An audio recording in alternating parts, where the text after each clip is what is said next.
बिस्मिल्लाहिर्रहमानिर्रहीम। मैं डॉक्टर ज़ीशान आज एक नई वीडियो के साथ उम्मीद है कि सब लोग खैरियत से होंगे। कुदरती आफात, हमारे गुनाहों की सज़ा या अल्लाह ताला की अपने बंदों पर आजमाइश। कुदरती आफात में हम आज फ्लड या सैलाब पर बात करेंगे।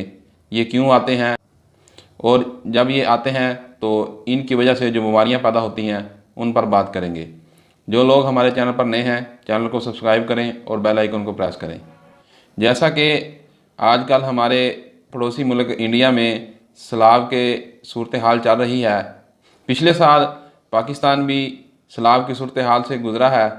सबसे पहले ये जान लें कि सैलाब क्या चीज़ है और क्यों आता है। जब दरियाओं नहरों में पानी बहुत ज़्यादा हो जाता है तो ये मैदानी इलाकों और रिहायशी इलाकों की तरफ आ जाता है, जिससे रोज़मर्रा ज़िंदगी दरम बरम। फ्लड या सैलाब, ये पानी आता कहाँ से है? जब बहुत ज़्यादा बारिशें हों तब ये पानी नदी नालों में जमा हो जाता है और ज़्यादा होने की वजह से फ्लड की शक्ल इख्तियार कर लेता है। यहाँ ज़्यादा गर्मी पड़ने की वजह से बर्फ़ पिघलने लग जाती है, जिससे दरियाओं में नहरों में पानी ज़्यादा आ जाता है और ज़्यादा पानी फ्लड की शक्ल इख्तियार कर लेता है। फ्लड से जानी और माली नुकसान होता है।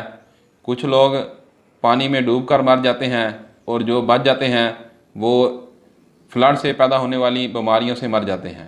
फ्लड में पीने का साफ़ पानी दस्तयाब नहीं होता, जिस वजह से हैज़ा, इसहाल, दस्त, उल्टी और पेट की बहुत सी बीमारियां हो जाती हैं। फ्लड आता है तो अपने साथ बहुत सा गंदा पानी, सीवरेज का पानी, गंदे नालों का पानी लाता है, जिसमें गंदे जरासीम होते हैं। जब ये पानी इंसानी जिस्म पर लगता है तो इस वजह से फोड़े, फिंसियाँ और एलर्जी जैसी बीमारी पैदा होती है। जब फ्लड आता है तो पानी की वजह से मक्खी और मच्छर की अफज़ाइश बढ़ जाती है, जिस वजह से मलेरिया, टाइफाइड और हैज़े जैसी बीमारियां फैलती हैं। फ्लड की वजह से जैसे इंसानी ज़िंदगी डिस्टर्ब होती है, इसी तरह ज़मीन के नीचे पाए जाने वाले कीड़े मकोड़े और सांप, जब ये जहरीले सांप पानी से बाहर निकलते हैं तो इससे इंसान को काटने का ख़तरा बढ़ जाता है। जो लोग सैलाब मुतासरीन हैं, इनको चाहिए कि कोशिश ये करें कि पीने के लिए साफ़ पानी इस्तेमाल करें।